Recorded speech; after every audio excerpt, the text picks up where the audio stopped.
Oh, sorry. Didn't see you there. They're at it again.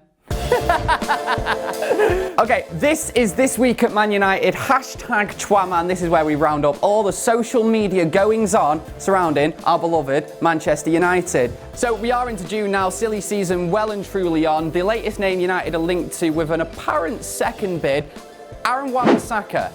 Or is it Aaron Wan-Bissaka? Just look at a few of these headlines from the newspapers. You might notice something's a little bit off. That's not Aaron Wan-Bissaka! How hard can it be to Google a football player's name and put an actual picture of that actual footballer? Did they not realise how offensive it is to use or to confuse Wilfried Zaha and Aaron Wan-Bissaka, or Michy Batshuayi and Wan-Bissaka? Not only is it kind of offensive, but so easy to get right. Like, how hard can it be? Just Google the player's name and just look at the back of the shirt. It's literally got their name on the back of the shirt. I'm half expecting to open a paper if we do actually sign him and it's going to be Snoop Dogg stood there with a Man United shirt. Like, it's not hard, guys. These people went to university as well to become journalists, you know. Genuinely. I have verbal diarrhea.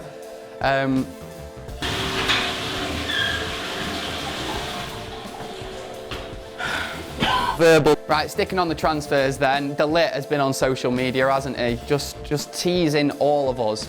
He keeps liking posts by like United-related names, so like current players, ex-players, and I'm very well aware that this means nothing. Like, I know that Dalot isn't at home thinking, yeah, I'm signing for Man United, so how do I let the fans know before it's official? Yeah, I'll just like Jesse Lingard's post. Right, I know that that's not what Dalot is doing.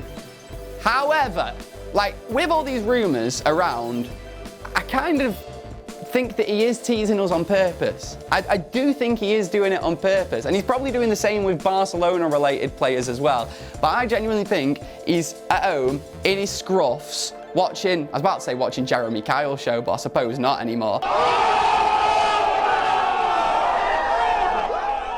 But still, watching daytime telly, he's got Lorraine on, and he's just going through all the football players and just liking various different posts. It's like a game to them. That's what I think he's doing, and you know what? Fair play. I admire those WUM skills.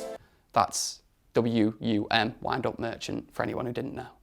And of course, we did get our first signing of the window. Not quite official at the time of recording this, but it might be after it goes out. But Daniel James is coming to Manchester United. He's an exciting young winger from Swansea. I'm looking forward to seeing how he plays. Giggs has bigged him up. Giggs has said that he's going to the biggest club in the world.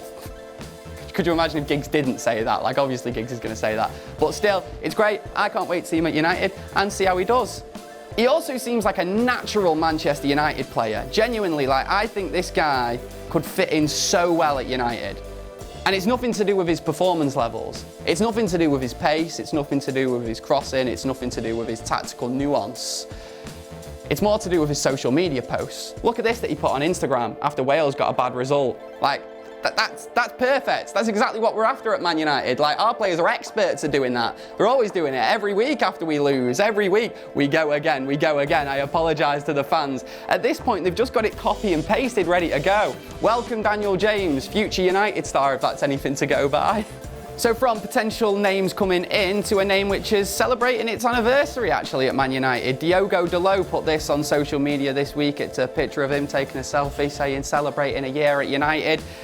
He's a player with a great future, and he is a player that I think if we brought in another young fullback, him and that young fullback, say it is Wan-Bissaka, would be fighting with each other for the next 10 years to improve each other, and I think that can only be a good thing for our team.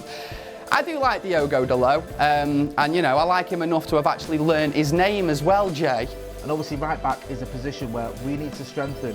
We know what the issues have been there. We've had Ashley Young playing there most of the time. We've also had Victor Lindegaard shifted out there on occasion, which isn't great. Diogo Dalot. Diogo, not hard. Literally spelt like that. Now, here's a blast from the past. Anders Lindegaard. Do you remember him? Not Jesse, Anders Lindegaard. Yeah, he was like our third choice goalie, wasn't he, a few years back. Probably the best looking goalie that United have ever had. I think that's the only sort of award that I can give him, to be honest. OK, let's have a look and see what our audience said.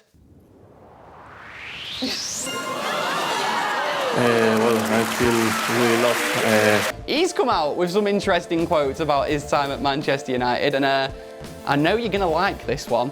So this is how Anders Lindegaard has described David Moyes managing Manchester United. It seemed like trying to charge an iPhone with a Nokia charger. It just slowly went flat. Brilliant. Look, when you've got blokes like Anders Lindegaard having a go at you, that's when you know you really were crap. Because just to make this clear, like, Anders was not a very good goalkeeper. But David Moyes was not a good manager. And how good is that quote as well? Love it, love it. Although it doesn't make sense actually, does it? Because Nokia chargers are probably better than iPhone chargers. I've gone through 6 in the last 2 weeks. What's going on? There was a nice little Q&A that Manchester United put on social media as well. They put this on Twitter. A Q&A with Darmian, where he shares his football journey from playing in the AC Milan Academy to making his debut age 17. Yeah, Q&A with ex-Man United player Darmian. Hang on, what? He still plays for us? Does he? I've genuinely not seen him in months. Where's Darmian? What does he do? What is he doing? Why is he still here?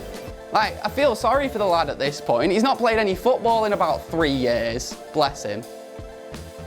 My only experience watching Darmian on a football pitch where he's performed well is when I went to watch England in the World Cup and he essentially knocked us out. Honestly. Oh, why is my footballing life so tragic? Also, really need to show you this. The Women's World Cup kicked off recently, and this is one of my favourite footballing-related videos from the last week. It's the South Africa team arriving ready for the tournament, and I like it. It's a team of players who you can tell actually all get on with each other and actually enjoy playing football with a smile on the face. That's what football should be.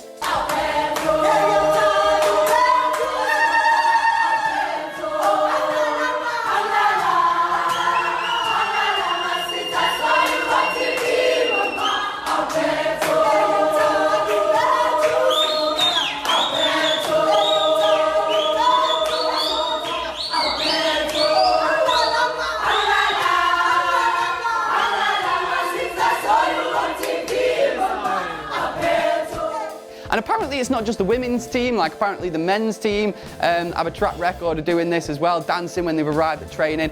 I love to see it.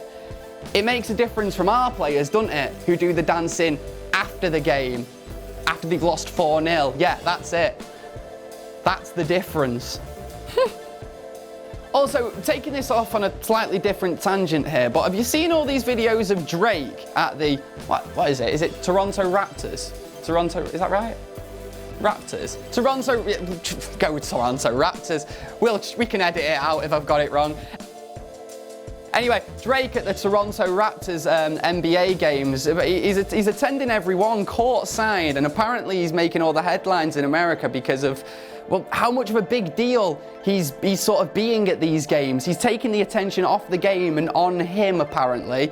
And, you know, that's not what we want to see at the football, is it? You don't want to see a musician turning up and taking the attention away from the actual sports people. And he's acting like a sportsman as well at the minute, Drake. Look at this. After they lost the recent one, he's walking off dejected, shaking fans' hands like he's just been playing in the game. You weren't playing, Drake. You sing songs. Stop it. Like, this would be the equivalent at Man United of everyone treating Mick Hucknall like a centre forward. Like, it's just not right. Also, merch. Look, we're going to be honest. We're struggling a little bit. Like, here at FTDHQ, we're struggling.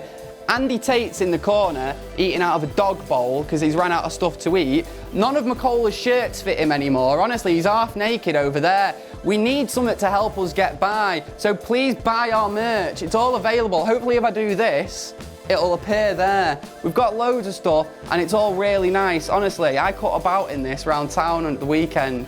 So get it. Full-Time Devils merch. It's available now. Okay guys, that was this week at Man United, hashtag TWAMAN, that's TWAMAN, not TWATMAN. If you see anything on social media over the next 7 days and want to tell us about it and get it on next week's This Week at Man United, get them in the comments below. My apologies for the late upload this week. That's producer Nick's fault because he's a lazy fucker. We'll see you next week. Bye.